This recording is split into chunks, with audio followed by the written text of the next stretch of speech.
Muito boa tarde.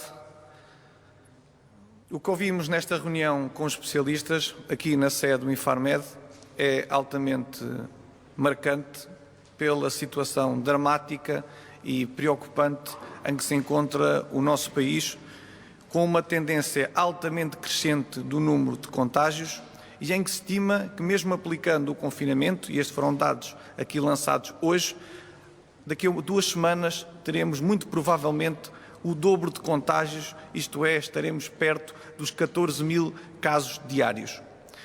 Isto acontece não só por todas as vicissitudes da pandemia, pela sua propagação, pela taxa de infecciosidade, mas também pela resposta errática, pelo mau planeamento e pela incapacidade de previsão com que o Governo tem gerido esta crise.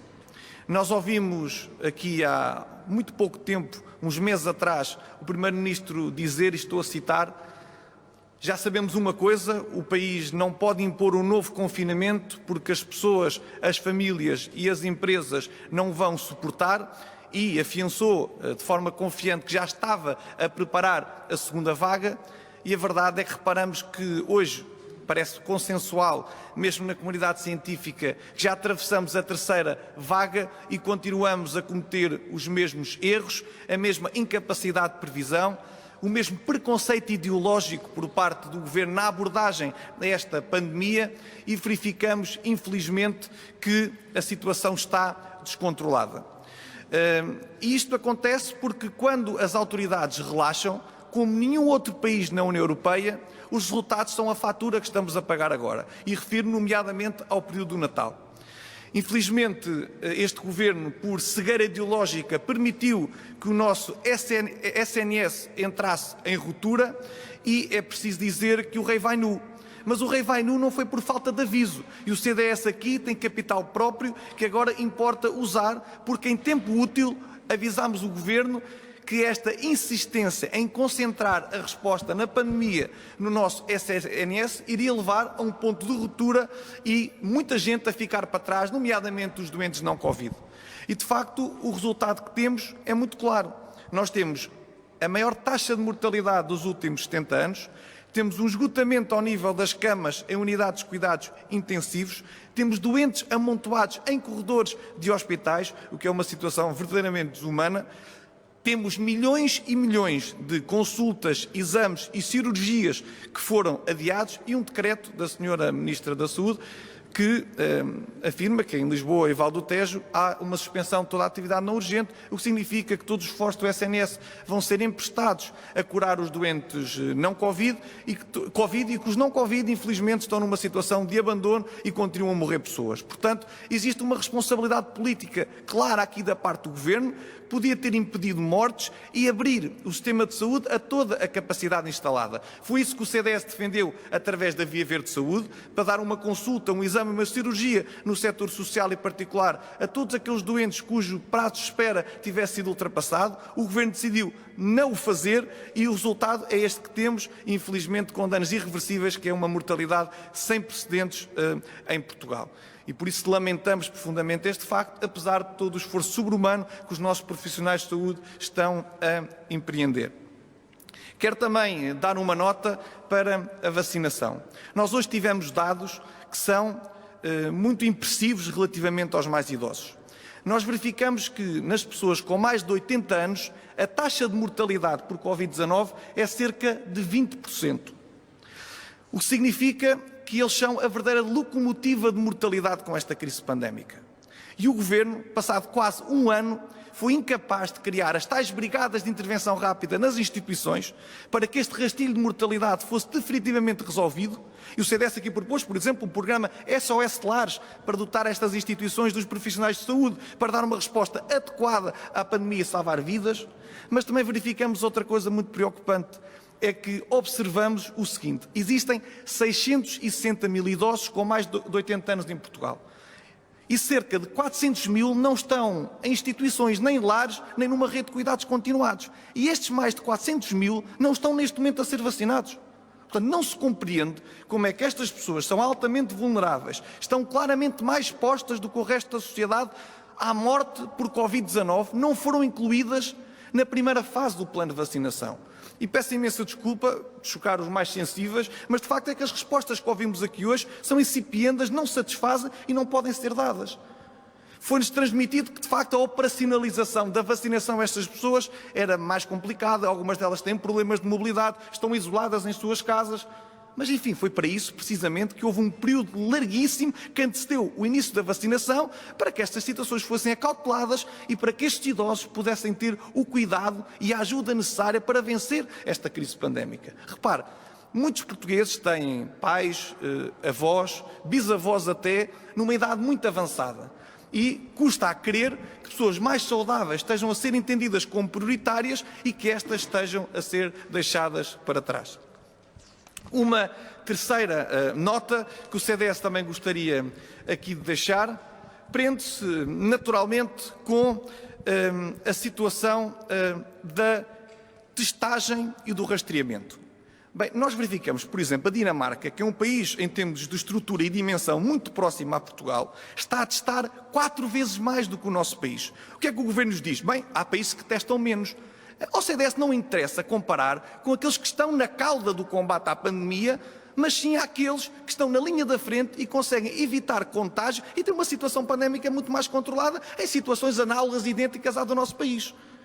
O que é que se verifica? Que não existe controlo sanitário da pandemia sem que para isso haja controle epidemiológico. E o que é que acontece em Portugal? Nós estamos a demorar muito tempo a identificar as cadeias de transmissão. E eu já tive um caso pessoal, muitos portugueses provavelmente que nos estarão a ouvir nesta altura também conhecem factualmente de forma objetiva situações destas, em que tivemos contacto com o infectado, as autoridades demoram muito tempo a identificar as pessoas, a entrar em contacto com elas, e cada um leva uma sua vida normal e está a propagar o vírus e a criar novas cadeias de transmissão sem que elas possam ser interrompidas. Portanto, é diminuir o tempo em que este contacto é feito pela parte das autoridades de saúde e por isso precisamos de um reforço nos meios humanos para fazer este rastreamento, e as Forças Armadas podem ser um instrumento importantíssimo que está a ser usado pontualmente em algumas zonas geográficas do país. Portanto, tem que ser alargado porque as Forças Armadas emprestam capacidade de liderança, logística e de operacionalização fundamental para vencermos esta pandemia, mas também se não identificarmos todas as pessoas que estiveram em contacto com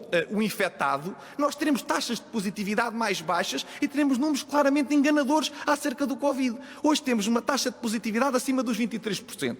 E foi dito pelos especialistas, quanto mais é elevada a taxa de positividade, significa que há muitos contactos que estão a escapar, porque daqueles que fazemos, as taxas vão aumentando, tomara naqueles em que não temos oportunidade de rastrear. Portanto, aumentar os testes de todas as pessoas que estiveram em contacto numa situação problemática e mais, estes inquéritos têm que ser feitos rapidamente para impedir novas cadeias de transmissão.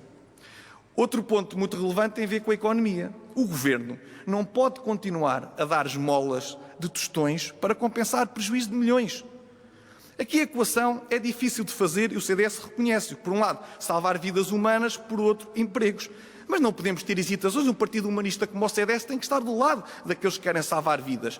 Mas também dizer que cabe aos poderes públicos, e para isso é que temos um Estado, de seguir os exemplos como outros países mais avançados da Europa, com os quais gostamos tanto de nos comparar, para dar apoios à economia correspondente à sua proporção do PIB, mas que estes apoios sejam rápidos, céleres, sem burocracias e que cheguem aos setores mais afetados. Porque estamos a discutir um encerramento de serviços, de empresas, do ganha-pão dos portugueses, e, na verdade, não há garantia de que essas pessoas vão sobreviver do ponto de vista económico e da sua própria autonomia e sustentabilidade financeira, o que é demasiado grave, porque depois teremos que atravessar um período pós-pandémico em que a nossa economia estará verdadeiramente devastada. Portanto, a urgência à economia é também um sinal de que este Governo tem que andar mais depressa e tem que fazer muito melhor. E, por último, quero também dizer que o CDS assumiu um discurso muito coerente desde o início da nossa pandemia. Quando o CDS teve conhecimento de todas as medidas que o Governo estava a pensar em implementar ao nível social, de saúde e económico, estivemos na disponibilidade de subscrever os estados de emergência. A partir do momento em que o Governo começou a ocultar da oposição as medidas que iria tomar, e, por outro lado, depois se vinha a demonstrar que elas eram ineficientes, ineficazes e que tinham um prejuízo claro para o nosso país, como, por exemplo, aconteceu no caso do Natal, o CDS disse que estamos ao lado do Sr. Presidente da República na necessidade do estado de emergência, porque o enquadramento jurídico é fundamental para combater a pandemia, mas não podemos estar ao lado de um Governo que não passa a informação à oposição e que depois vai-se ver os resultados e não são positivos. Prova disso é o estado a que chegamos. Agora, desta vez é diferente. Está em causa um novo confinamento, Porque foi aqui anunciado que era a única solução viável e útil para conseguirmos salvar vidas. E o CDS, querendo salvar vidas e sabendo qual é o plano que vai ser executado daqui para a frente, só tem uma opção, que é votar favoravelmente o estado de emergência, porque é, no fundo, o último recurso para mantermos a situação normalizada e sob controlo. Sendo certo que o Governo não pode continuar a falhar, como se viu no esgotamento do nosso SNS, tem que contratualizar com o setor particular e social para dar consultas e não só exames e cirurgias, como agora começou a fazer tarde e a más horas, mas também intensificar esforços ao nível da vacinação para que os mais idosos sejam colocados a salvo e, por último, também no rastreamento e na testagem temos que ter números que confirmem que estamos um passo à frente e não a correr atrás do prejuízo. Em relação às escolas, o que é que o CDS pensa que deve ser feito? Olha, confesso-vos que do que ouvimos aqui não temos uma sensação de que haja um consenso alargado nos especialistas sobre aquela que é a posição mais correta. O que é que nós verificamos? Isto são dados concretos. Por um lado, que até aos 12 anos a taxa de propagação do vírus é considerada praticamente inócua, porque não deixa sequelas nos mais jovens, é ultrapassada com relativa facilidade e o risco de contágio para as famílias é considerado marginal. Por outro lado, verificamos o seguinte: dos 12 anos para cima, começa progressivamente a ser mais contagiosa a possibilidade de infectar terceiros e de haver um maior número de contactos ao nível das escolas, da comunidade escolar, mas também de todos os agrupamentos que funcionam ao largo das escolas. Portanto, também foi dito por outro especialista que, de facto, estes picos que tivemos agora ao nível dos contágios ocorreram em períodos em que as escolas estavam fechadas. Foi o período do Natal, sobretudo, e agora em que a maior parte das escolas estão a retomar a sua atividade e que as universidades, por exemplo, estão em período não letivo e de não docência porque se encontram em exames. Portanto, a bissetriz ou a mediana que podemos aqui traçar é que há opiniões contraditórias, uns mais conservadores que entendem que as escolas também devem estar encerradas, outros que dizem que para efeitos de abaixamento do R0, que é aquele índice que mede a propagação da doença, é considerado também possível baixar abaixo de 1, embora mais lentamente, mantendo as escolas abertas. Portanto, aqui o CDS opta por uma postura de prudência. Acho que nesta altura, se muitos portugueses estão a passar sacrifícios, temos que avaliar e ter um grau de certeza muito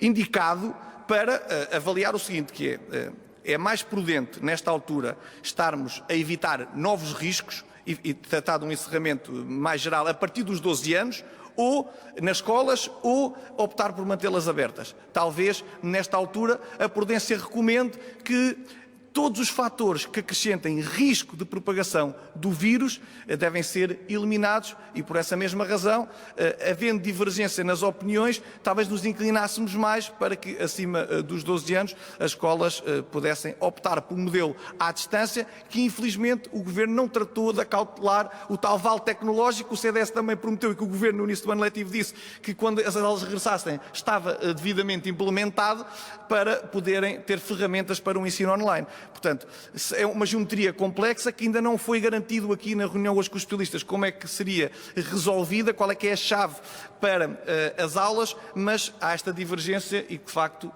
mandando a prudência e estando o país todo de vigilância, se calhar recomendar-se-ia que também ao nível escolar todas aquelas idades que são consideradas como de alta propagação e de contágio do vírus, sobretudo acima dos 12 anos, também estivessem recolhidas.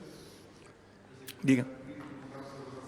A questão sobre a vacinação de governantes, se deviam ou não ser prioritários? Olha, o que eu lhe posso dizer relativamente a essa pergunta é que eu cedo a minha vacina aos mais idosos, às pessoas que têm mais de 80 anos, cuja taxa de mortalidade está na casa dos 20% e que correm risco de vida com esta pandemia, que está devidamente identificado pelos critérios que foram enunciados pelos especialistas. Eu tenho um avô com 99 anos, vai fazer 100 anos no dia 13 de julho, que está isolado. Senti que o seu estado de saúde se degradou durante esta situação pandémica, fruto também do isolamento a que está sujeito. e que não está contido no primeiro plano da vacinação. E como eu, muitos portugueses têm essas situações à porta de casa. E eu cedo a minha vacina a todos aqueles que têm mais de 80 anos, que são considerados grupos de risco e que estão altamente expostos e são mais vulneráveis a esta crise pandémica e que não foram incluídos no plano de vacinação. Sendo eu um jovem, encontrando bem de saúde, todas as probabilidades indicam que mesmo que seja infectado, consigo vencer sem sequelas a pandemia. Eu creio que os idosos, sim, esses é que devem ser priorizados nesta altura. Portanto, iria... Por isso é que eu estou a falar no meu caso. Aqueles que estão compreendidos nestes grupos de risco, entendo que devem ser vacinados. Isso é, se tiverem nessa disponibilidade voluntariamente também de aceitarem serem colocados por essa ordem de prioridades. Portanto, iria ceder a sua vacina ao seu avô e não ao Presidente da República. Eu não disse que não estaria ao meu avô. Eu não disse que eu não consignaria ao meu avô. Um idoso de 99 anos. Não, eu estou a dizer a outras pessoas consideradas dos grupos de risco. Olha, se formos a ver o caso do Sr. Presidente da República, que tem mais de 70 anos, também está contemplado nesse grupo de risco. Quando eu falo dos mais idosos, falo dos acima dos 65 anos, sendo que o caso mais crítico é precisamente aqueles que têm mais de 80, como aqui referi. Mas todos aqueles que acima dos 65 anos não estão incluídos nesta primeira fase da vacinação e são considerados pacificamente como pertencendo aos grupos de risco, eu acho que aqueles que são mais novos, como é, por exemplo, o meu caso, devem ceder-lhes essa mesma vacina, porque são os mais expostos e aqueles que estão em situação de maior vulnerabilidade nesta altura. Muito obrigado.